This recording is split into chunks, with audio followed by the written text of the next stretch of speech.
கிறிஸ்துவுக்குள் பிரியமானவர்களே, கர்த்தரும் இரட்சகருமாகிய இயேசு கிறிஸ்துவின் நாமத்தினாலே உங்கள் அனைவரையும் வாழ்த்துகிறேன். கிருபையும் சமாதானமும் என்று உங்களோடு இருப்பதாக. இந்த விடுதலை நேரம் நிகழ்ச்சிக்கு உங்களை யாவரையும் அன்போடு வரவேற்கிறேன். இப்பொழுது நாம் தியானிக்கும்படியாக எடுத்துக்கொண்ட வேத பகுதி சங்கீதத்தின் புஸ்தகம் 1வது அதிகாரம் 3வது வசனம். சங்கீதம் 1:3. அவன் நீர்க்கால்களின் ஓரமாய் நடப்பட்டு தன் காலத்தில் தன் கனியை தந்து இலையுதிராக இருக்கிற மரத்தை போல் இருப்பான். அவன் செய்வதெல்லாம் வாய்க்கும். கிறிஸ்துவுக்குள் அன்பானவர்களே, அவன் செய்வதெல்லாம் வாய்க்கும். இந்த நாளிலே பல விதமான தேவைகளோடு நாம் இருக்கிறோம். இந்த உலகம் ஒரு பெரிய தேவை நிறைந்த உலகமாகிவிட்டது. ஒவ்வொருடைய வாழ்க்கையிலும் பலவிதமான தேவைகளோடு நாம் இருந்து கொண்டிருக்கிறோம். கடந்த நாட்களிலே நாம் தியானிக்கும் போது நாம் விடுதலை பெற்றுக்கொள்வதை குறித்து நாம் தியானித்தோம். சங்கீதத்தின் புஸ்தகத்திலே பார்க்கும்போது, சிறுமைப்பட்டவன் மேல் சிந்தையுள்ளவன் பாக்கியவான், தீங்கு நாளிலே கர்த்தர் அவனை விடுவிப்பார். அவனுடைய சத்துருக்களின் இஷ்டத்துக்கு அவனை விட்டு விட மாட்டார். எல்லாவற்றுக்கும் மேலாக அவனுடைய வாழ்க்கையிலே ஆண்டவர் அவனுடைய வியாதி படுக்கையை மாற்றுவார். அப்போ ஒரு மனிதனுடைய முதல் தேவை என்ன? அவனுடைய வாழ்க்கையில் இருக்கிற குறைவுகளிலிருந்து வெளியே வர வேண்டும். முதல் தேவை அதுதான். முதல்ல ஒரு மனிதன் தன்னுடைய வாழ்க்கையில இருக்கிற வியாதி படுக்கையிலிருந்து விடுதலையாக வேண்டும். ஒரு மனிதன் தன்னுடைய வாழ்க்கையிலே தனக்கு வந்திருக்கிற தீங்குகள், பலவிதமான நீதிமன்ற வழக்குகள், பலவிதமான பிரச்சனைகளிலிருந்து விடுதலையாக வேண்டும். ஒரு மனிதன் அவனுக்கு விரோதமாய் எழும்புகிற மனிதர்களுடைய கையில் இருந்து காப்பாற்றப்பட வேண்டும். இதுதான் ஒரு மனிதனுடைய முதல் அடிப்படை தேவை. ஆண்டவர் இந்த காரியங்கள் எல்லாவற்றிலும் இருந்து நம்மை விடுவிக்கிறேன் என்று சொல்லி வாக்கு கொடுத்திருக்கிறார். எப்பொழுது எளியவர்கள், தரித்திரர்களை நாம் அவர்களை குறித்து எப்பொழுதும் சிந்தித்து அவர்களுக்கு நன்மை செய்கிறவர்களாய் இருக்கும்போது, அவர்களுக்கு தாராளமாய் கொடுக்கிறவர்களாய் இருக்கும்போது, கர்த்தர் நமக்கு இந்த எல்லா தீமையிலிருந்து, வியாதியிலிருந்து நம்மை விடுவிப்பேன் என்று சொல்லி வாக்கு கொடுத்திருக்கிறார். அவர் விடுவிப்பதற்கு வல்லவர், போதுமானவர். அடுத்த கட்டத்திலே நம்முடைய வாழ்க்கையில பார்க்கும்போது, நாம் அநேக ஆசீர்வாதங்களுக்காக பிரயாசப்படுகிறோம். அநேக நம்முடைய வாழ்க்கையில பார்க்கும்போது, நாம் பலர் ஒரு இடம் வாங்க வேண்டும், அல்லது ஒரு வீடு வாங்க வேண்டும், அல்லது ஒரு நல்ல தன்னுடைய மகனுக்கு ஒரு நல்ல வாழ்க்கை துணை வேண்டும், அல்லது தன்னுடைய மகளுக்கு ஒரு நல்ல மணமகனை பார்க்க வேண்டும், அல்லது தன்னுடைய வாழ்க்கையில ஒரு நல்ல தொழில் அமைய வேண்டும், பிள்ளைகளுடைய வாழ்க்கையில ஒரு தொழில் அமைய வேண்டும். இப்படி பல விதமான தேவைகள் நமக்கு இருக்கிறது. இன்னும் சிலருடைய வாழ்க்கையில ஒரு நல்ல தொழில் இருக்கிறது, அந்த தொழிலை செய்வதற்கு போதுமான அலுவலகம் அல்லது இடம் வசதி என்னிடத்துல இல்லை, அதை நான் எப்படியாவது பெற்றுக்கொள்ள வேண்டும் என்று சொல்லி பல விதமான காரியங்களுக்காக நாம் பிரயாசப்பட்டு கொண்டு இருக்கிறோம். ஆனா நம்முடைய மனதின் யோசனைகள் அது நம்முடையதுதான்.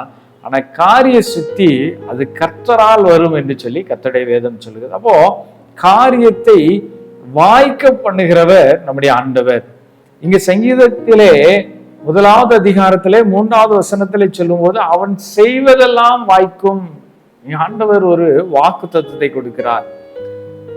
இந்நாளிலே கர்த்தர் இந்த வாக்கு தத்துவத்தை நமக்கு தான் கொடுக்கிறார், எல்லா மனிதருக்கும் கொடுக்கிறார். என்ன சொல்லுகிறார்? அவன் செய்வது எல்லாம் வாய்க்கும். அவன் செய்கிறது ஒரு காரியம் தடை பண்ணாது. அவன் நினைத்து அவன் செய்கிற எல்லா காரியங்களும் சித்தி பெறும் என்று சொல்லி ஆண்டவர் ஒரு வாக்கு தத்துவத்தை கொடுக்கிறார். அந்த வாக்கு தத்துவம் யாருடைய வாழ்க்கையிலே நிறைவேறும்? வேதம் அதற்கு 6 விதமான காரியங்களை சொல்லுகிறது. ஒரு சிறிய சங்கீதம், சங்கீதத்தின் புஸ்தகம் 1வது அதிகாரம் ஒரு சிறிய சங்கீதம், ஆனால் ஒரு பெரிய ஆவிக்குரிய சத்தியம் நிறைந்த ஒரு சங்கீதம். இந்த சங்கீதத்தின் புஸ்தகத்திலே மிகவும் ஆச்சரியமான ஒரு அடிப்படையான நல்ல ஆவிக்குரிய சத்தியத்தை முழுமையாக வைத்திருக்கிற ஒரு சங்கீதம், சங்கீதம் 1வது சங்கீதம். இந்த 1வது சங்கீதத்திலே முதல் வசனத்தை நாம் வாசித்து பார்க்கும்போது வேதம் 3 விதமான காரியங்களை செய்யக்கூடாது என்று சொல்லுகிறது. 2வது 3வது வசனங்களை வாசிக்கும் போது 3 விதமான காரியங்களை நாம் செய்ய வேண்டும் என்று சொல்லுகிறது. இப்பொழுது நாம் நன்றாக இந்த வசனத்தை நாம் வாசித்து பார்ப்போமானால்,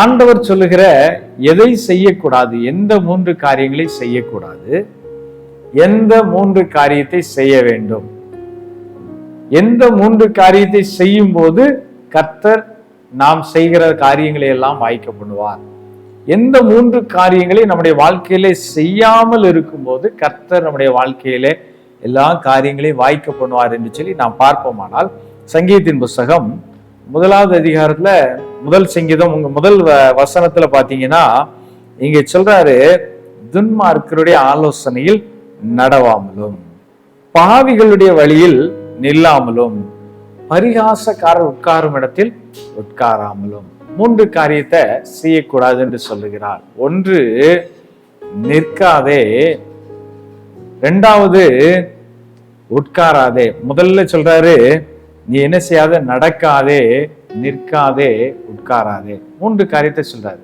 நடக்காதே, நிற்காதே, உட்காராதே. 3 காரியத்தை சொல்றாரு.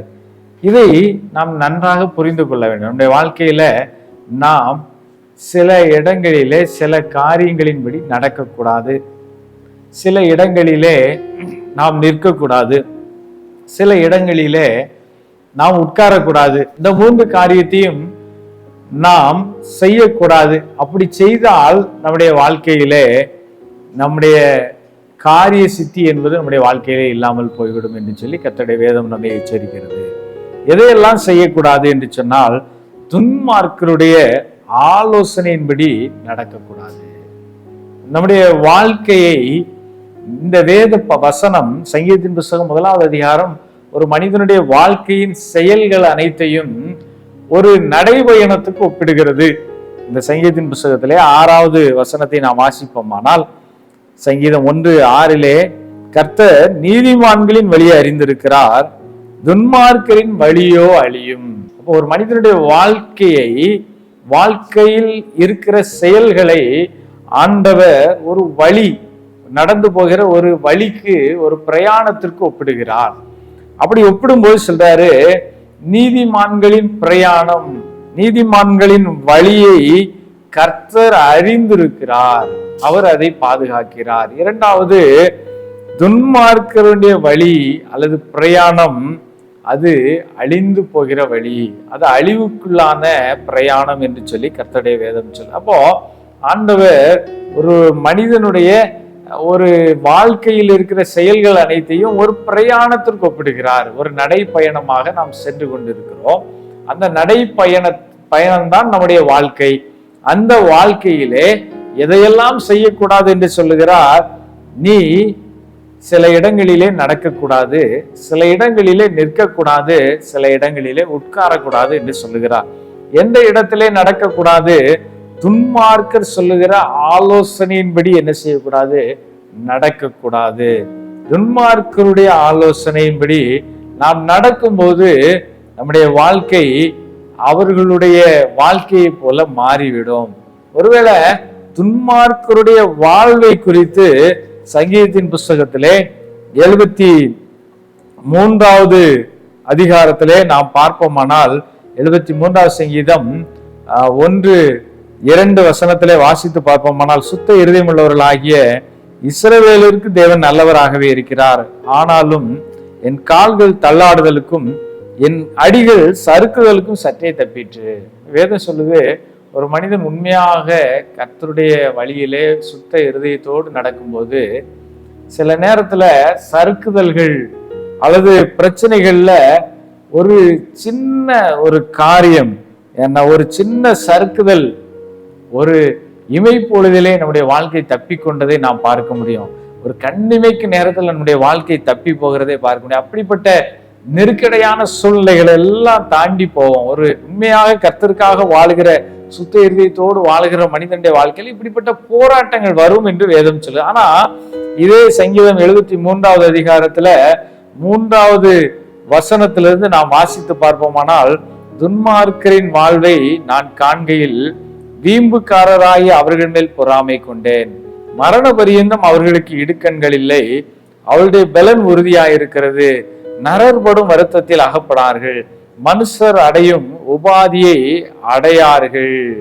பாருங்க, வேதம் சொல்லுகிறது துன்மார்க்கர் நல்ல சுகமாய் வாழுகிறார்கள். மரண பரியந்தம், அவருடைய மரண நாள் வரும் மட்டும் அவர்களுக்கு எந்த கஷ்டமும் இல்லை, எந்த இடுக்கணும் இல்லை, எந்த உபத்திரமும் இல்லை, எந்த வியாதியும் இல்லை, நன்றாக வாழுகிறார்கள்.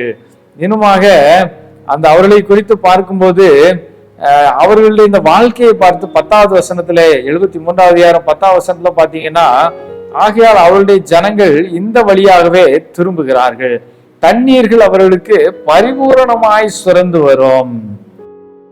இன்னுமாக 12வது வசனத்துல நான் வாசித்து பார்ப்போமானால், இதோ இவர்கள் துன்மார்க்கர், இவர்கள் என்றென்றும் சுகஜீவிகளா இருந்து ஆசியை பெருக பண்ணுகிறார்கள். துன்மார்க்கர் குறித்து வேதம் என்ன சொல்லுது? அவங்க மரணம் அடையும் நாள் மட்டும் அவங்க நல்ல சுகத்தோட இருக்கிறாங்க, நல்ல பலத்தோட இருக்கிறாங்க, அவங்க நினைச்சதெல்லாம் கிடைக்குது. அவருடைய நிலத்திலே அவர் ஒரு கிணறு வெட்டினால் அல்லது ஒரு கிணறு அமைத்தால் அவருக்கு தாராளமாய் தண்ணீர் வருகிறது. ஒருவேளை நீதிமானுடைய வாழ்க்கையில கூட அநேக இடறுதல்கள், அநேக குறைபாடுகள், அநேக பிரச்சனைகள், சறுக்கல்கள் வருகிறது. ஆனா துன்மார்க்குடைய வாழ்க்கையில என்ன இல்லையா? சறுக்குதலே இல்லை. அவருடைய வாழ்க்கையில மனுஷர், அந்த உலக மனிதர்கள் படுகிற எந்த பிரச்சனையும் இல்லாமல் வாழ்ந்து கொண்டிருக்கிறார்கள். இவ்விதமாக இந்த உலகத்திலே துன்மார்க்கரை பார்க்கிற மனிதருடைய வாழ்க்கையில, ஐயோ அவர்கள் கர்த்தருக்கு பிரியமில்லாம வாழுதாங்க, ஆனா அவங்க வாழ்க்கை நல்லா இருக்குது, அவங்க வாழ்க்கையில ஒரு சறுக்குதல் கூட இல்லை. ஆனா கர்த்தருக்கு பயந்து வாழுகிற மனிதனுடைய வாழ்க்கையில இத்தனை சறுக்குதல் இருக்குதே, இத்தனை குறைகள் இருக்குதே. ஒரு ஆபத்திலிருந்து ஒரு சின்ன இமை பொழுதுல தானே நாங்கள் தப்பித்தோம், அல்லது ஒரு வீழ்ச்சியிலிருந்து, தோல்வியிலிருந்து அந்த தோல்வியின் விளிம்பு வரை போய் தப்பித்து வந்தோமே, இத்தனை உபத்திரவங்களை பட்டுட்டோமே எங்க வாழ்க்கையில. ஆனா அந்த மனிதனை பாருங்க, துன்மார்க்கமா வாழ்றான், பேசித்தனம் பண்றான், களவு செய்கிறான், பொய் சொல்லுகிறான், இஷ்டம் போல வாழுகிறான். ஆனா அவனுடைய வாழ்க்கையில அவனுக்கு கடைசி வரைக்கும் எந்த உபத்திரவும் இல்லை, அவன் நன்றாக இருக்கிறான், அவனுடைய வாழ்க்கையில குறைவே இல்லை, அவனுடைய வாழ்க்கையில எல்லாமே நன்றாகவே நடக்கிறது என்று சொல்லி பல வேளைகளிலே இந்த உலகம் இந்த துன்மார்க்கமாய் வாழுகிற, கர்த்தருக்கு பயப்படாத வாழ்க்கை வாழுகிற மனிதர்களை குறித்து நாம் இப்படிதான் பார்க்கிறோம். அவர்கள் தங்களுடைய செல்வாக்குகளினாலே, தங்களுடைய பணத்தினாலே எல்லாவற்றையும் இந்த உலகத்திலே பெற்றுக் கொள்ளுகிறார்கள். ஆனா வேதம் சொல்கிறது பாருங்க, சங்கீதத்தின் புஸ்தகம் 73வது அதிகாரம் 17-19 வசனத்தை நாம் வாசித்து பார்ப்போமானால், அவர்கள் முடிவை கவனித்து உணரும் அளவும் அது என் பார்வைக்கு விசனமாயிருந்தது. சீக்கிரமாகவே நீர் அவர்களை சறுக்கலான இடங்களில் நிறுத்தி பாழான இடங்களில் விழப்பண்ணுகிறீர். இப்போ வேதம் சொல்லுகிறது, துன்மார்க்கன் மரணம் வரைக்கும் அவன் நினைத்ததெல்லாம் கிடைக்கிறது, சுகபோகமாய் வாழுகிறான். இந்த உலகத்திலே சாதாரண மனிதர்கள் படுகிற எந்த கஷ்டத்தையும் அவன் படுகிறது இல்லை. இந்த உலகத்துல நாம் பார்க்கிற காரியம் அதுதான். ஏமாற்றி, மற்றவர்களை வஞ்சித்து, மற்றவர்களிடத்துல பிடுங்கி, மற்றவர்களை வேதனைப்படுத்தி சம்பாதித்து வாழுகிறவர்கள், மற்றவர்களிடத்துல ஏமாற்றி பிடுங்கி களவு செய்து வாழுகிறவர்கள் நன்றாக வாழுகிறார்கள். அவர்களுக்கு வியாதி இல்லை, அவர்களுக்கு பலவீனம் இல்லை, அவர்கள் கேட்டவைகளெல்லாம் அவர்களுக்கு கிடைக்கிறது. ஒரு இடத்தை வாங்குகிறார்கள், அந்த இடத்திலே அவர்கள் ஒரு விவசாயம் செய்ய வேண்டுமானால் அவர்களுக்கு போதுமான தண்ணீர் வருகிறது, அவர்கள் பயிர்கள் எல்லாம் நன்றாக இருக்கிறது. இந்த உலகத்தில் இருக்கிற மற்ற மனிதர்களை விட அநியாயமாய் சம்பாதிக்கிற இந்த மனிதனுடைய வாழ்க்கை நன்றாக இருக்கிறது என்று சொல்லி நாம் பல வேளைகளிலே பார்க்கிறோம். அநேக வேளைகளிலே பல மனிதர்கள் இந்த தாவீதை போல, இங்க இந்த அந்த ஆசாப்பை போல, ஆசாப் இந்த 73வது சங்கீதத்துல சொல்றத பாருங்க, அவர் 13வது வசனத்துல இருந்து பாத்தீங்கன்னா, நான் விருதாவாகவே என் இருதயத்தை சுத்தம் பண்ணி குற்றமில்லாமலே என் கைகளை கழுவினேன். 14வது வசனத்துல, நாள்தோறும் நான் பாதிக்கப்பட்டும் காலை தோறும் தண்டிக்கப்பட்டும் இருக்கிறேன். அவர் சொல்றாரு, நான் உத்தமமா வாழ்றேன், நான் குற்றமில்லாம வாழ்றேன், ஆனா என் வாழ்க்கையில வேதனைகளும் துன்பங்களும் இருக்கிறது.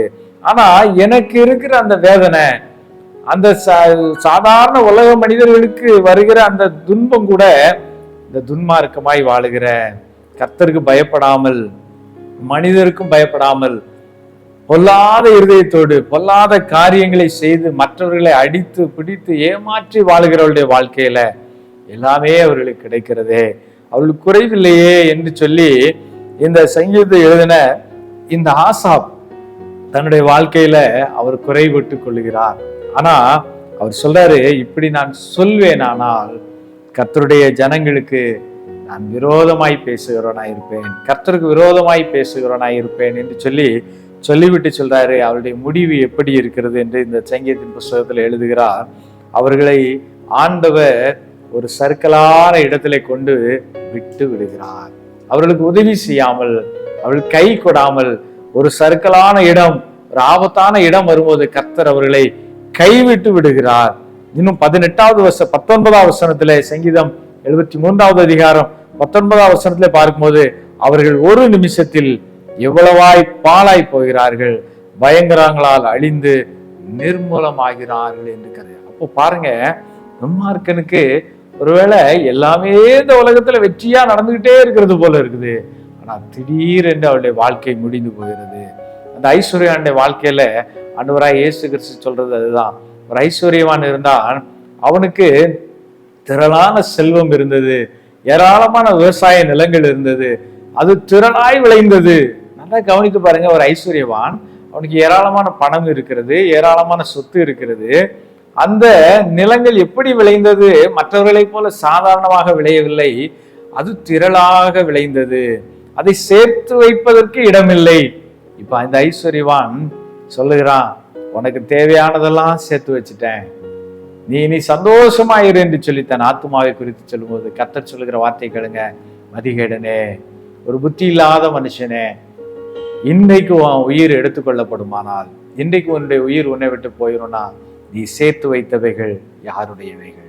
இன்றைக்கு ஆண்டவர் இதைத்தான் சொல்லுகிறார். இந்த உலகத்துல மனிதர்கள் எப்படியாவது பணத்தை சேர்க்கணும், எப்படியாவது பணத்தை சேர்க்கணும், யாரை ஏமாத்தியாவது, யார்கிட்ட களவாண்டாவது, யாரு களவாண்ட பணத்தை தந்தா கூட அதையும் நான் வாங்கிக்கிட்டு எப்படியாவது வாழணும், எப்படியாவது சேர்த்துக்கொள்ளணும். இன்றைக்கு அநேக கர்த்தரை அறிந்த பிள்ளைகளும் கூட தேர்தல் சமயத்துல கொண்டு பணம் கொடுப்பார்களானால் ஓட்டு போடுவதற்கு, அதையும் வாங்கி கொள்ளுகிறார்கள். எல்லா கட்சிக்காரர்களிடத்திலும் பணம் வாங்கி கொள்ளுகிறார்கள். விதமாக பணப்பிரியராயிருக்கிறோம்.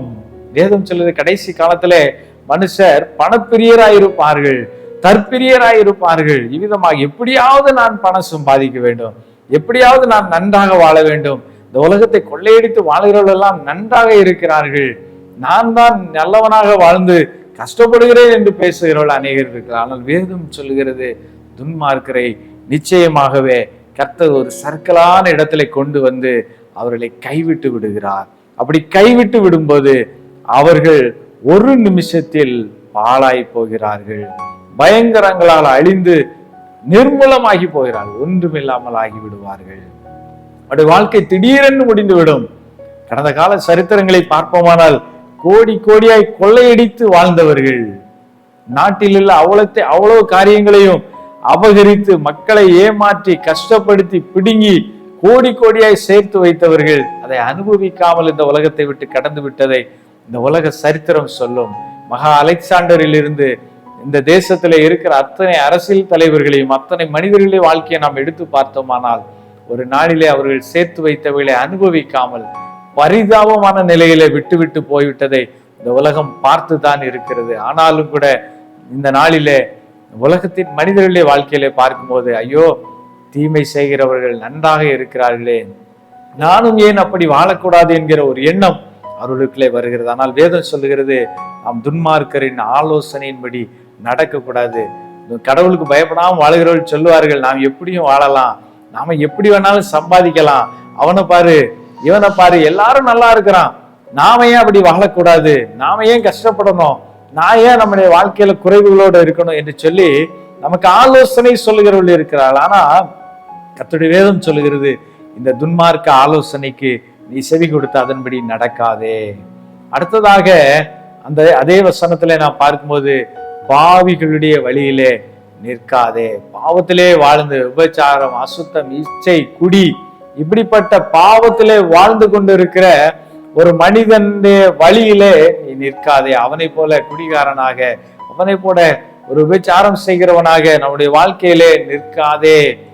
அவன் நிற்கிற அந்த பாவ வாழ்க்கையிலே போய் நின்று விடாதே என்று சொல்லி கர்த்தருடைய வேதம் சொல்கிறது. அப்படியானால் பாவத்திலே வாழ்கிற மனிதர்களை பார்க்கும்போது நாம் அவர்களை தாண்டி சென்று விட வேண்டும். அந்த இடத்துல போய் நின்று அவர்களோடு ஐக்கியப்படக்கூடாது என்று சொல்லி கர்த்தருடைய வேதம் நம்ம எச்சரிக்கிறது. அப்ப நான் எதை செய்யக்கூடாது? பாவம் செய்கிற மனிதனோடு ஐக்கியப்பட்டு அவர்களோடு தரித்து நின்று விடக்கூடாது, அவர்களோடு நின்று விடக்கூடாது நம்முடைய வாழ்க்கை. நம்முடைய வாழ்க்கையில பொல்லாத மனிதனுடைய ஆலோசனையின்படி நடக்கக்கூடாது. பொல்லாத துன்மார்க்க இச்சைகளின்படி, பாவத்தின்படி வாழ்கிற, பாவம் செய்கிற மனிதர்கள் நிற்கிற இடங்களிலே நாம் நிற்கக்கூடாது. அப்படி நிற்போமானால் நம்முடைய வாழ்க்கையும் அதே விதமான பாவத்தினாலே கரைபடும். மூன்றாவதாக வேதம் சொல்கிறது, பரிகாசக்காரர் உட்காரும் இடத்தில் உட்காராதே.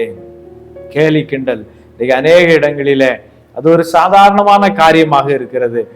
இன்னைக்கு ஆண்டவரை அறிந்த மனிதர்களும் கூட பல இடங்களிலே சேர்ந்து உட்காரும் போது மற்றவர்களை குறித்து நாம் கேலி கிண்டல் பரிகாசங்களை பேசுவர்களாக இருக்கிறோம்.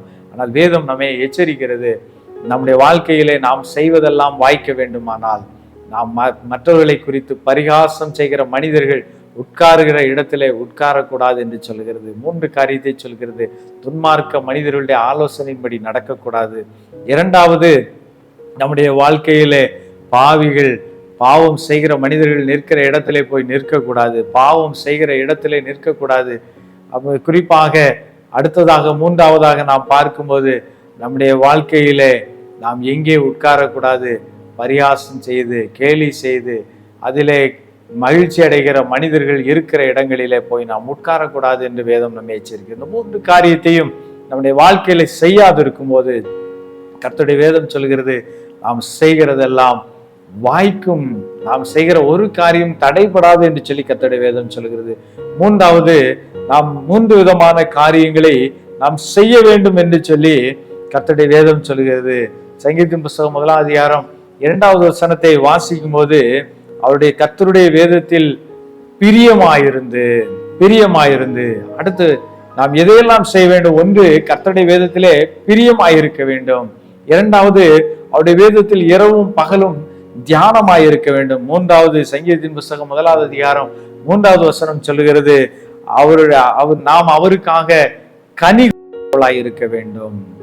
அப்போ இந்த 3 விதமான காரியம் நம்முடைய வாழ்க்கையிலே அவசியமாயிருக்கிறது. ஒன்று, நம்முடைய வாழ்க்கையிலே நாம் செய்யக்கூடாதவைகள், துன்மார்க்குடைய ஆலோசனையில் நிற்கக்கூடாது. இரண்டாவது, பாவிகள் நிற்கிற இடங்களிலே நாம் நிற்கக்கூடாது. மூன்றாவது, பரியாசம் செய்து, கேலி செய்து, பேசி சிரித்து மகிழ்கிறவர்களுடைய மத்தியிலே நாம் உட்காரக்கூடாது. இரண்டாவதாக நாம் செய்ய வேண்டிய 3 காரியங்கள். முதலாவது, செய்யக்கூடாத 3 காரியங்களை பார்த்தோம். நாம் செய்ய வேண்டிய 3 காரியங்கள். ஒன்று, கர்த்தருடைய வேதத்திலே பிரியமாயிருக்க வேண்டும். கர்த்தருடைய வேதத்தை நாம் ஆசையோடு தேடுகிறவர்களாய் இருக்க வேண்டும். சங்கீதத்தின் புஸ்தகம் 119வது அதிகாரம் 72வது வசனத்தை நாம் வாசித்து பார்ப்போமானால் அந்த பகுதி விதமாய் சொல்லுகிறது, அநேகம் ஆயிரம் பொன்வெளியை பார்க்கிலும் நீர் விளம்பின வேதமே எனக்கு நலம். இங்கே அருமையான இந்த உத்தம வேத பாரகனாகிய இஸ்ரா என்று சொல்லுகிற அருமையான இந்த வேத பாரகன் இந்த சங்கீதத்தை எழுதுகிறார். 119வது சங்கீதத்திலே இஸ்ரா சொல்லும் போது, அநேகம் ஆயிரம் பொன்னை, தங்கத்தை காட்டிலும் வெள்ளியை காட்டிலும் அவருடைய வேதம் எனக்கு நலம், அது மன மகிழ்ச்சியா இருக்கிறது என்று சொல்லுகிறார். அப்போ ஆண்டவருடைய வேதம் நமக்கு மன மகிழ்ச்சியாய் இருக்க வேண்டும். தங்கத்தை விட, வெள்ளியை விட நாம் அதிகமாக வேதத்தை நேசித்து அதை வாசிக்கிறவர்களாய் இருக்க வேண்டும். வாசிக்க மட்டும் இல்ல, அதே சங்கீதம் 1வது அதிகாரம் 2வது வசனம் சொல்லுகிறது, அவருடைய வேதத்தை நாம் தியானிக்க வேண்டும். அப்போ இந்த வேத தியானம் என்பது நம்முடைய வாழ்க்கையிலே மிகவும் அவசியமாயிருக்கிறது. இதை குறித்து யோசுவாவின் புஸ்தகத்திலே 1வது அதிகாரத்திலே 8வது வசனத்தை நாம் வாசிப்போமானால், இந்த நியாயப்பிரமாண புஸ்தகம் உன் வாயை விட்டு பிரியாதிருப்பதாக, இதில் எழுதியிருக்கிறதின்படியெல்லாம் நீ செய்ய கவனமாயிருக்கும்படி இரவும் பகலும் அதை தியானித்துக் கொண்டிருப்பாயாக.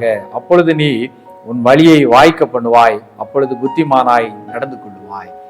இந்த பகுதி சொல்றத பாருங்க, இரவும் பகலும் இந்த நியாயப்பிரமாண புஸ்தகத்தை நீ தியானம் பண்ணிக்கிட்டே இரு. தியானம் பண்ணுகிறது என்னென்ன, திரும்ப திரும்ப திரும்ப அந்த நியாயப்பிரமாண புஸ்தக வசனங்களை நினைத்து அதை ஆராய்ந்து கொண்டு இருப்பது.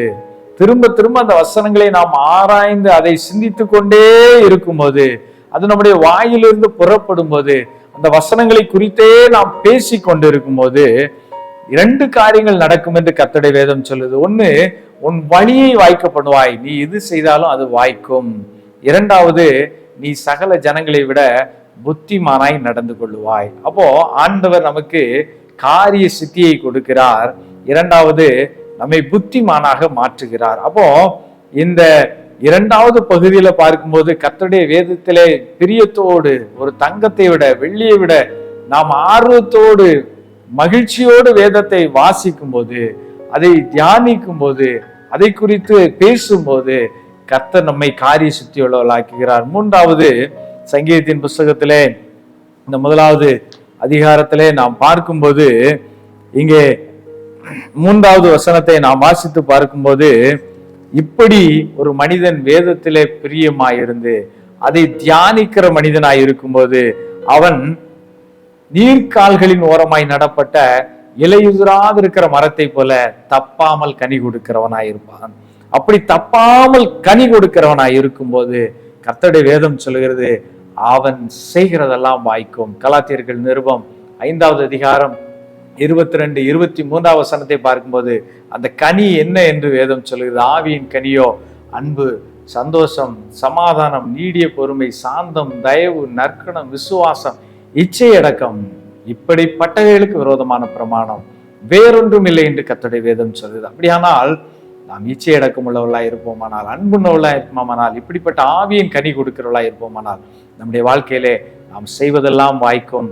கர்த்தர் நாம் செய்கிறதெல்லாம் வாய்க்க பண்ணுகிறது மாத்திரமல்ல, நம்மை புத்திமான்களாக மாற்றுகிறார். அப்படிப்பட்ட மேலான ஆசீர்வாதங்களை நாம் பெற்றுக்கொள்ளும்படி இந்த வேளையிலே நம்முடைய தலைகளை தாட்டி நாம் கர்த்தருடைய சமூகத்திலே ஜெபம் செய்வோம். கிருபை நிறைந்த கர்த்தாவே, பூமியில் உள்ள சகல ஜனங்களிலும் நாங்கள் புத்தியுள்ளவர்களாய் இருக்கும்படி, நாங்கள் செய்கிறவர்கள் எல்லாம் வாய்க்கும்படி எங்களுக்கு 2 விதமான ஆலோசனைகளை தந்திருக்கிறீர். ஒன்று, நீ நிற்காதே, நடக்காதே, உட்காராதே. 2வது, வேதத்திலே பிரியத்தோடு இரு, அதை நீ தியானித்து கொண்டிரு, அப்பொழுது நீ கனி கொடுப்பாய். நீ கனி கொடுக்கும் போது நீ செய்வதெல்லாம் வாய்க்கும் என்று எங்களுக்கு கற்றுக் கொடுத்திருக்கிறீரே. இந்த நாளில நீதிமான்களின் வழியை அறிந்திருக்கிறார். இந்த நீதிமான்களுக்கு கர்த்தர் கொடுத்த அந்த வாக்குத்தத்தத்தின் ஆசீர்வாதத்தை இதை கேட்டுக்கொண்டிருக்கிற நாங்கள் ஒவ்வொருவரும் பெற்றுக்கொள்ளும்படியாய் எங்கள் ஆவி, ஆத்துமா, சரீரத்தை பரிசுத்தப்படுத்துவீராக. அன்பு, சந்தோஷம், சமாதானம் என்கிற அந்த மகிமையான ஆவியின் கனியை எங்கள் வாழ்க்கையில் வெளிப்படுத்த தேவ ஆவியானவர் எங்களை பலப்படுத்துவீராக. கேட்டுக்கொண்டிருக்கிற ஒவ்வொரு பிள்ளைகளும் தங்கள் வாழ்க்கையிலே காரிய சித்தி உள்ளவர்களாய், காரிய சமத்தர்களாய் இருக்கும்படியாக கர்த்தாவே உம்முடைய கரத்தில் ஒப்பு கொடுத்து ஜெபிக்கிறோம். ஒரு ஆசீர்வதித்தருளுவீராக. மகிமையை செலுத்துகிறோம். இயேசு கிறிஸ்துவின் நாமத்தினாலே ஜெபிக்கிறோம் நல்ல பிதாவே, ஆமென்.